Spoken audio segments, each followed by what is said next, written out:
Agora eu quero trazer um ponto que o ministro Luiz Fux contou bem agora, um pouco antes dessa pausa que foi feita no Supremo Tribunal Federal, para que ele possa alinhar os pontos dos réus que estão sob esse julgamento ali no Supremo, que foram os atos do 8 de janeiro.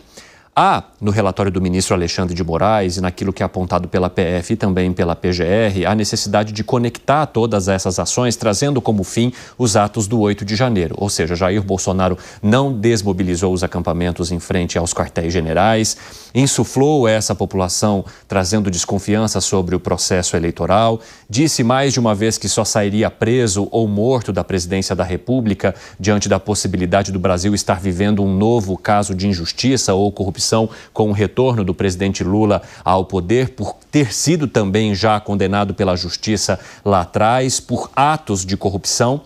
E há essa tentativa no momento do relatório ou essa necessidade de fazer essa conexão. O que o ministro Luiz Fux traz na sua fala é de que os atos do 8 de janeiro foram uma turba desordenada e que não daria para trazer essa conexão. É mais uma divergência que ele apresenta.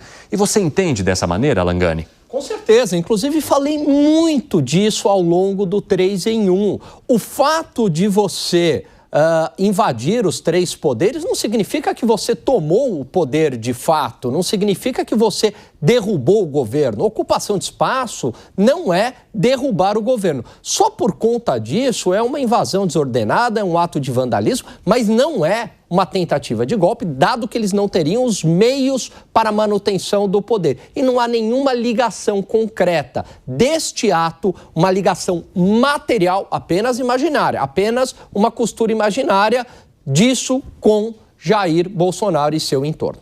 O ministro também diz que seria muito arriscado você analisar esses atos como golpistas ou como tentativa de abolição do Estado Democrático de Direito, fazendo comparações, inclusive, com manifestações lá de 2013, da Copa de 2014. Ou seja, tentando trazer a intenção de que, se você for colocar todo ato de vandalismo na sede dos três poderes como uma tentativa de abolição do Estado Democrático de Direito, isso, na visão do ministro Luiz Fux, deveria se aplicar também a manifestações que aconteceram anos atrás.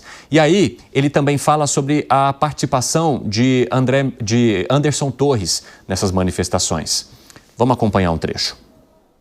Não há nenhuma prova de que algum dos réus tinha o dever específico de agir para impedir os danos causados pela multidão em 8 de janeiro de 2023.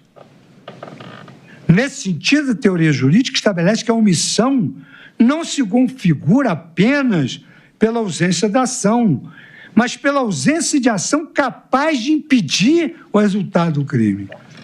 Isso deve ser um dever jurídico específico e não apenas uma obrigação moral genérica. Não há prova nos autos de que os réus tenham ordenado a destruição e depois se omitido. Pelo contrário, há evidências de que, assim que a destruição começou, um dos réus tomou medidas para evitar que o edifício do Supremo fosse invadido pelos vândalos. O que eu atestei pela prova dos autos que o réu Anderson Torres assim agiu. Os vândalos que destruíram bens de inestimável valor para a República, incluindo os bens tombados, não eram, em sua maioria, inimputáveis. Também não agiram em erro de tipo. Erro de tipo. Será que alguém que danificou o patrimônio público acreditava que sua conduta era lícita? Será que alguém ali imaginou que a conduta era lícita? Ou será que praticou aquilo por coação moral irresistível? Qual teria sido a ameaça concreta do suposto autor imediato? Reconhecer a autoria imediata na hipótese dos autos seria uma postura excessivamente paternalista e aniquiladora da autonomia da vontade dos criminosos que destruíram o patrimônio público. Essa análise partiria da premissa equivocada de que os indivíduos que causaram a destruição e a baderna não tinham qualquer autonomia ou a mínima noção de que estavam cometendo crimes.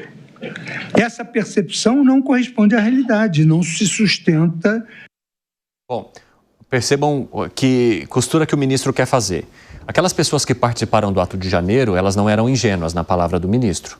Elas sabiam que poderiam estar cometendo crimes, principalmente por invadir a sede dos três poderes e deteriorar o patrimônio tombado. Então, elas, de certa forma, teriam de ser punidas por isso.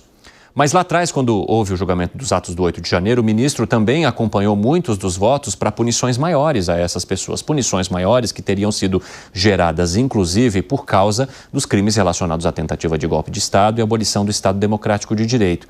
Além de dizer que essas pessoas, embora soubessem, não eram coordenadas, elas não tinham uma liderança, ele também menciona os réus sequer sabiam que poderia levar a esse resultado, ou seja, os réus não teriam participação.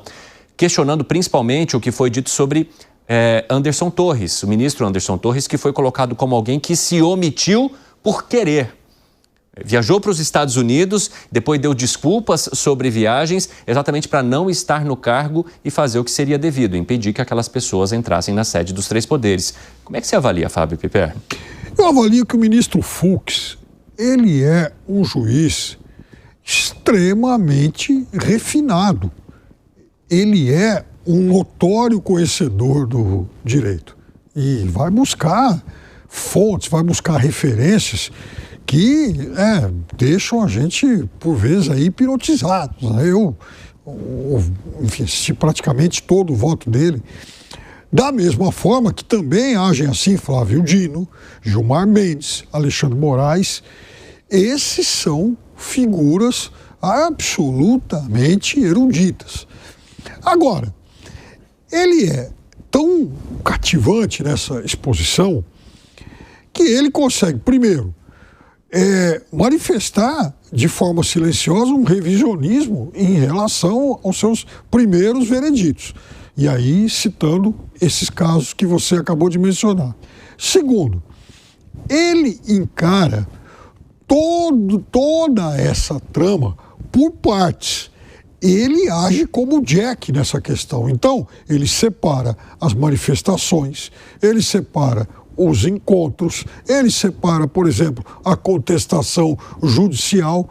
Então, ele não faz um entrelaçamento, ele não estabelece uma noção de interdependência entre esses fatos. E esses fatos, encarados de forma isolada, eles dão, sim, de fato, eles são sedutores no sentido de apontar para a falta de uma conexão, de uma coordenação golpista.